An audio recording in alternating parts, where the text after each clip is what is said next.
Hey everybody, how's it going? When I go out and shoot clips on the field, when I get home, I take them off the phone and load them onto SD cards. SD cards hold a lot. They have a lot of space on them, and they will hold a lot of stuff.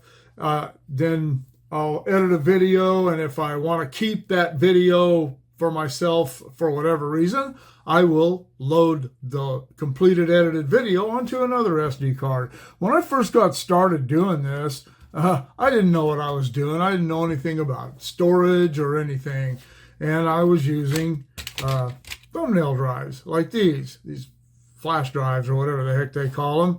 And the reason I was using them is because I had a whole bunch of them from Union Pacific. I bought a bunch of them while I was there, and I used them and left a bunch of them there with a bunch of information. But nonetheless, so I started using those for these. But they don't have the storage capacity, at least these older ones that I had didn't. And that's why I started using SD cards. Someone suggested it, actually. But in doing that, I still have these old sticks here that have stuff on them. And I was going through some of these looking for some old photographs I had, which I did end up finding. But in the process of that, I found all these clips that I shot out on the Trona Railway and out at Searles in 2019. I shot these between June 5th, 2019 and October 3rd, 2019. So the 3 clips from October 3rd, I retired October 1st. I was out there on the Harley. It's in one of the clips.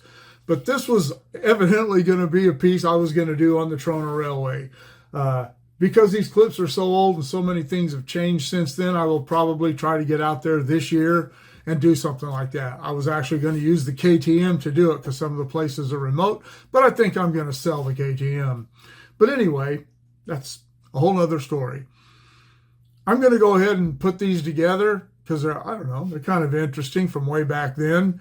Got very little switching going on, a power move actually, out at Searles with a couple of the tunnel motors and an old UP unit.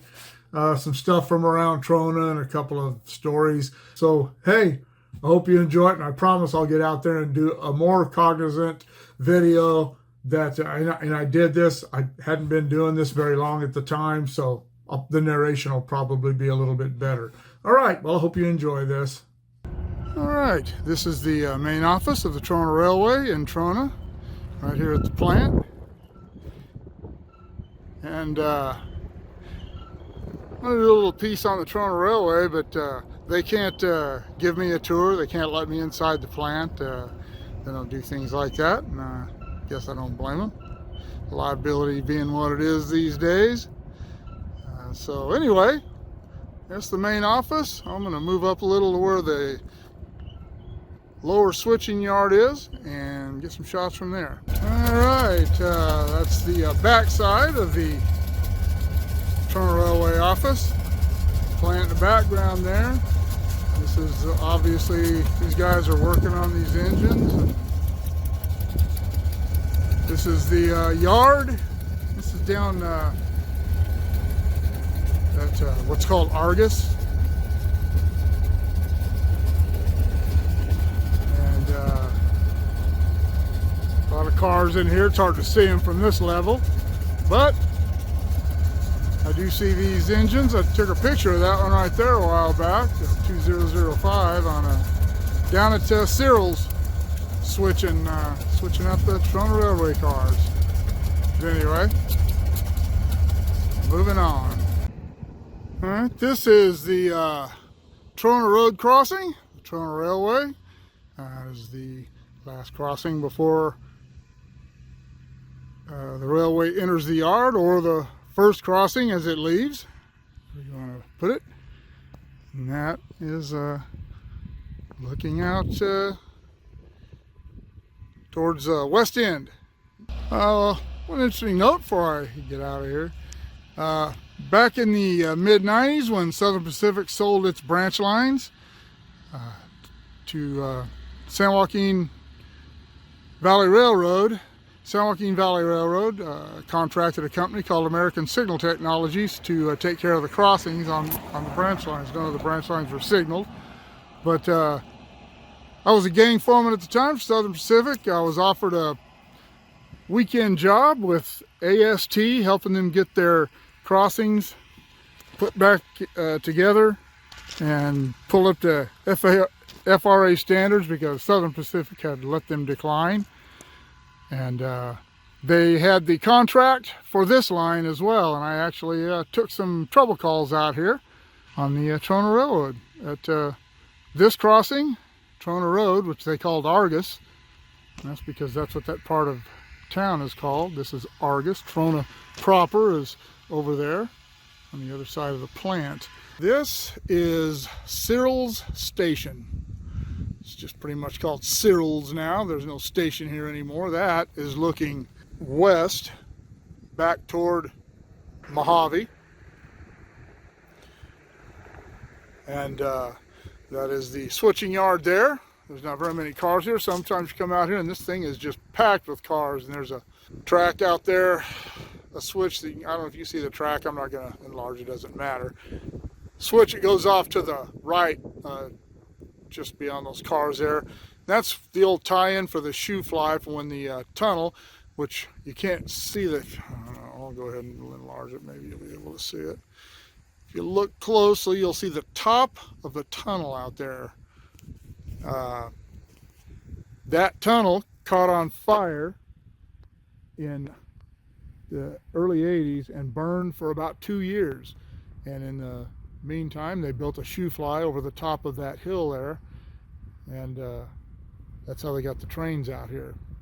That was when the entire Lone Pine branch was still operating all the way to Lone Pine. It no longer does. Look out that way. The tracks are still there to about a mile or so out there. Then they have been pulled up from there all the way to Lone Pine. I will be doing a piece on the Lone Pine branch, the Owino Jawbone, at some point in the future. And I hope everybody will watch that, because this is where the Trona Railroad ties into the Union Pacific. Originally tied into the Southern Pacific, and that is, they operate their own railroad. They have their own engines, their own hands, everything.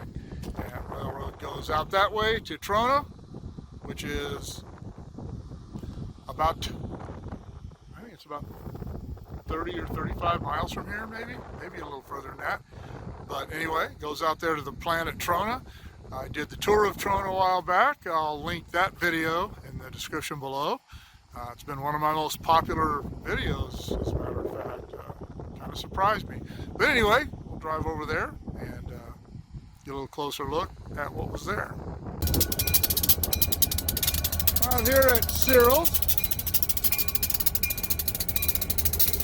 and the Trona is out here switching. I was just talking to one of their guys on the ground, and he was saying that they're back online out here, but about 20 miles of the line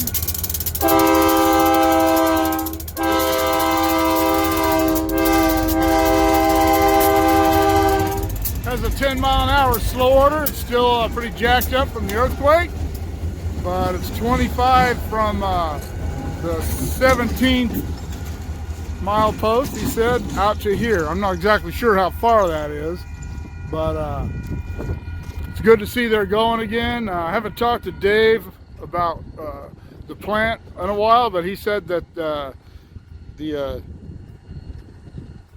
whole plant is still not online. Some of it is, enough of it to keep people working, keep things going, and that's good. You can see down there they have cars stored there, cars stored out in the turnouts, cars stored all over the place, and hopefully they'll be able to get them all filled up pretty soon, get everybody back to working 100%, get everything going. Okay, we are at what was once called Garden Station. This is just northwest of Searles, where the tie-in with the Southern Pacific / Union Pacific is. When this water tank was in use, it was definitely Southern Pacific, There are a lot of pictures of Garden Station. I'm not sure what would have been right here. Maybe a pump house or something. I don't see any type of plumbing in it, so it could have been just storage. I don't know. But this was the water tank for the steam era. I'm surprised this is still standing. This was the track they pulled the trains in and watered them. Most of the water tanks that you see that are still standing along tracks have been taken over by the cities they're in and painted like the ones at Tehachapi, made look all pretty. This one is not. It's just sitting out here. The one's like the one in Tehachapi no longer has the water delivery system in it. There you can see. This one still has that. That is the pipe that had a chute with an elbow on it that would pull up out of the way and tie up there. You can see the pulleys up there that had the ropes. The firemen would get on top of the tender, release those ropes, drop the tube down the water chute, whatever the heck it was called, and fill the tender up. It's done. Pull those ropes back up, tie them off, thread it back out of the way. I don't know what this old board would have been for. It may have had a tube on it to tell you how much water was in the tank still. I don't know. If anybody knows, feel free to say so in the comments below. That's probably part of the old vent system there. Is another piece of water. I don't know where this was filled from. Still got all the old cast iron legs holding it up, cast iron bases. Pretty cool. Water tower at what was once Garden Station on the Trona Railroad. Let's move on up there and see what is up there. Boy, there's a big nest right there. Must be his, because he's pissed. He does not want me around here.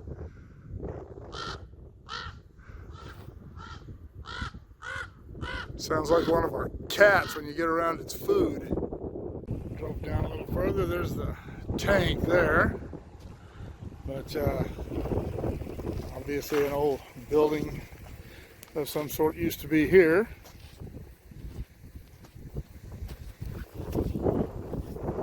Love in a hateful world. I will always love you. E. Well, I hope somebody just broke up and nobody died. Well, nothing here left here but lizards. I don't know what's here. Some steps over there. I'm not going to go there because there's a guy actually laying on that concrete pad over there. Those steps obviously went to a building of some sort. Office, I don't know. I'm not going to go bother that guy. Let him take his nap or whatever he's doing. I believe that this was actually the office. The Trona Railroad actually had offices here at Garden Station at one time. There was also a store here. Don't know where it was. Maybe this is where the store was. I don't know. But anyway, these are all the structures that I see here. And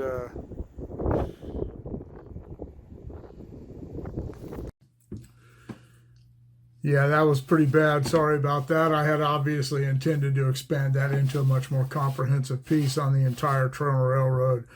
But it even, seeing this motivates me even more to go get that done this year and stop making excuses. It's just really not that awful far away. But one of the things that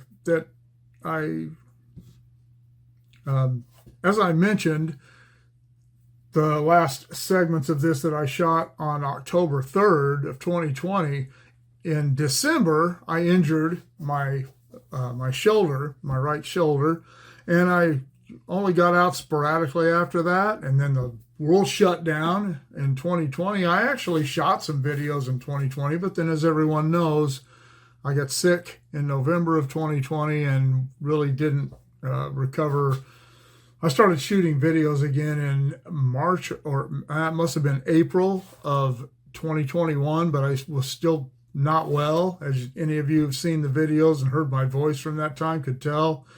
But I guess this one just got lost in the shuffle of all the things that went on during that period. So I will get out there and get some Trona Railroad stuff shot, not just trains going by, but some history of the line, show some places where it goes, get up close to it, and we'll hope that turns out a little bit better. All right, here are the URLs for my PayPal and my Patreon. If you can help the channel out that way, I'd sure appreciate it. Keep shooting me the ideas. Drop in the comments below. Shoot me an email at motopoet59@gmail.com. Like, share, subscribe, click on the bell if you want to be notified of future content, and we'll see you all later. This is the end, essentially, of the Trona Railroad. Yeah, that was pretty bad. Sorry about that. I had obviously intended to expand that into a much more comprehensive piece on the entire Trona Railroad. But seeing this motivates me even more to go get that done this year and stop making excuses. It's just really not that awful far away. As I mentioned, the last segments of this that I shot on October 3rd of 2020, in December, I injured my shoulder, my right shoulder, and I only got out sporadically after that, and then the world shut down in 2020. I actually shot some videos in 2020, but then, as everyone knows, I got sick in November of 2020 and really didn't recover. I started shooting videos again in March, or it must have been April of 2021, but I was still not well, as any of you have seen the videos and heard my voice from that time could tell. But I guess this one just got lost in the shuffle of all the things that went on during that period. So I will get out there and get some Trona Railroad stuff shot, not just trains going by, but some history of the line, show some places where it goes, get up close to it, and we'll hope that turns out a little bit better. All right, here are the URLs for my PayPal and my Patreon. If you can help the channel out that way, I'd sure appreciate it. Keep shooting me the ideas. Drop in the comments below. Shoot me an email at motopoet59@gmail.com. Like, share, subscribe, click on the bell if you want to be notified of future content, and we'll see you all later.